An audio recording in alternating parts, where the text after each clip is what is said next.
Since when does the vice president have what sounds like a Southern accent? I have no idea what you're talking about. She's making a speech in Detroit, and it's getting a lot of attention because some people are accusing her of using an accent we've never heard her use before. And it sounded like she at least had some kind of a Southern drawl. Do you hear the question that do you think Americans seriously think that this is an important question? For weeks, MAGA Republicans and their surrogates and right-wing media have been desperately searching to find something that would undermine Vice President Kamala Harris's momentum as she continues to dominate the 2024 election. And if you were curious just how empty-handed they are, look no further than this. The Fox propaganda network is now actively complaining publicly and consistently about her accent, leading to Fox News reporter Peter Doocy having a heated exchange with White House Press Secretary Karine Jean-Pierre, who shut down his ridiculousness in viral fashion. But before we unpack all that, if you end up liking this video and you want to support the channel, please be sure to hit the like, subscribe, and alert bells before you go. All right, friends, we have several clips to talk about in this video. Truly, MAGA Republicans and Fox and Newsmax and all the other right-wing media elements are desperate and they are empty-handed. To give you some context, I want to play a clip of Vice President Harris from a recent rally. This is central to what they're about to complain about. This is the clip in question. We're going to play this clip of the vice president, and then we will get into how the Fox propaganda network is attempting to pounce on this and make it some sort of election-changing issue. Work. Everywhere I go, I tell people, look, you may not be a union member. You better thank a union member. For the 5-day work week, you better thank a union member for sick leave. You better thank a union member for paid leave. You better thank a union member for vacation time.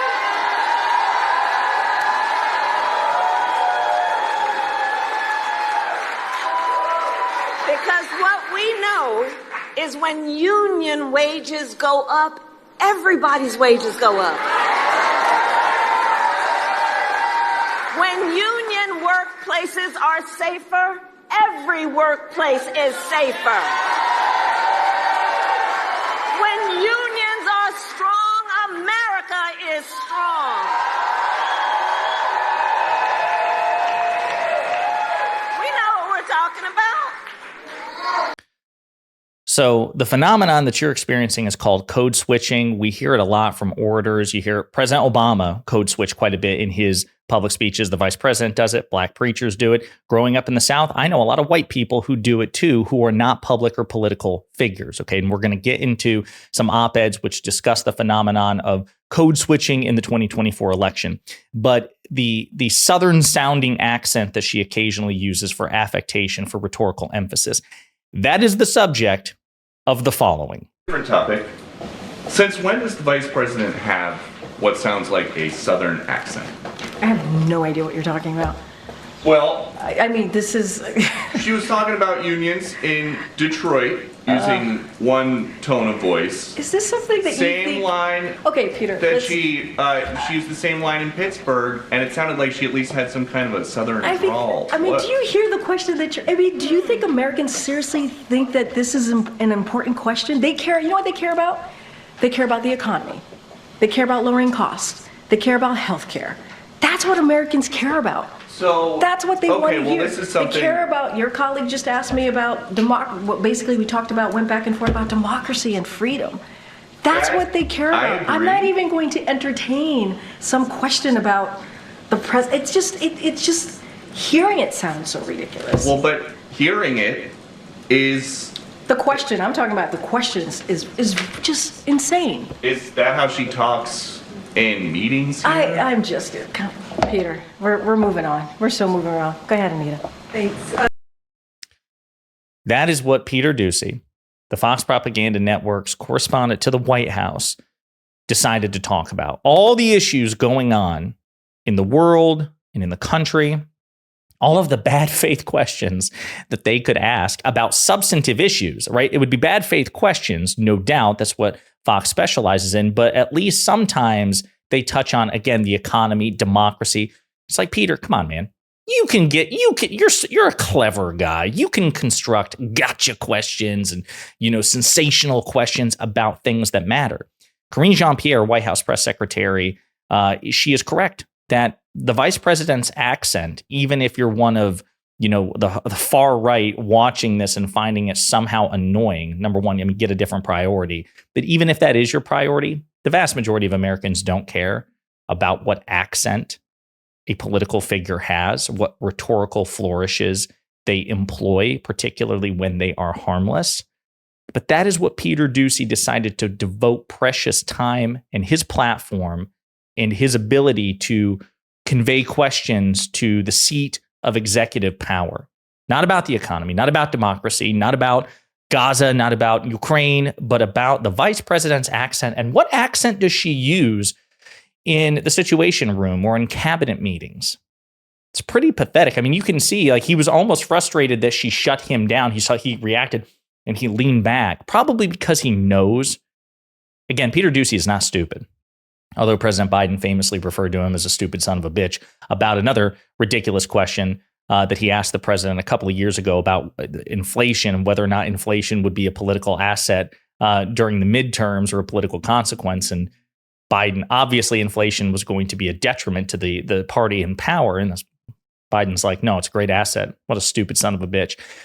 It's not that he's stupid. It's just that he's bad faith and he goes for the gotcha. But that gotcha was particularly lazy. Who cares about her accent? Karine Jean-Pierre was right to shame him, to humiliate him in the way that she did. And you could tell he was struggling to try to salvage it. He should have just tipped the hat and said, sorry, I was going for a lazy gotcha. Or just shut up, stayed silent, and let her move on. Or said, you know what? Actually, that's unfair. Let me ask a different question. It was pretty bad. But it wasn't just Peter Doocy of the Fox Propaganda Network. Fox is also dedicating ample time, effort, and energy to covering the vice president's accent, even in studio. So, David, we want to ask you about this clip of Kamala Harris from yesterday. She's making a speech in Detroit, and it's getting a lot of attention because some people are accusing her of using an accent we've never heard her use before. Listen to this. You better thank a union member for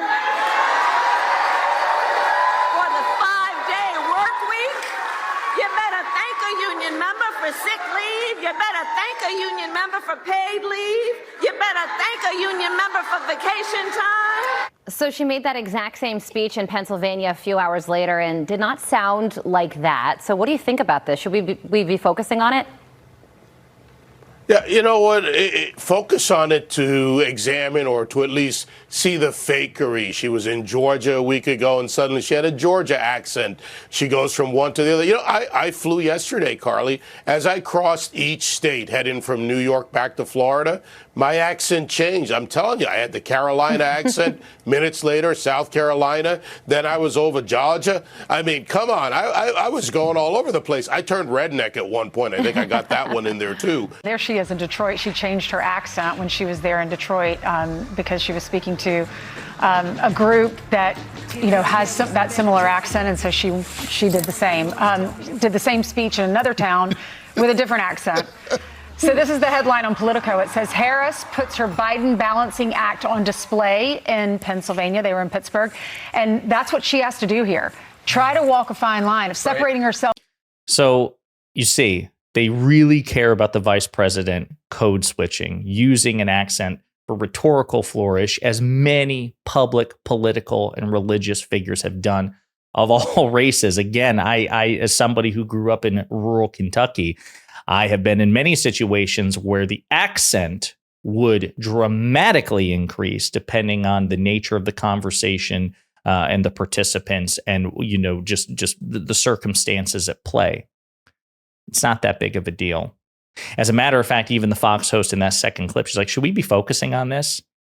And the person to whom she's speaking is actually, yeah, you should focus on it, to insinuate that she's a phony. Well, if you look at the polls, and I know Fox loves to talk about polls, well, when it's convenient for Trump, the vast majority of Americans think that the vice president is more honest than Donald Trump. Donald Trump is seen as more dishonest than his Democratic counterparts in poll after poll after poll after poll. So I'm not sure you want to suggest that it's the vice president and not your cult leader, Donald Trump, who is in fact dishonest or phony.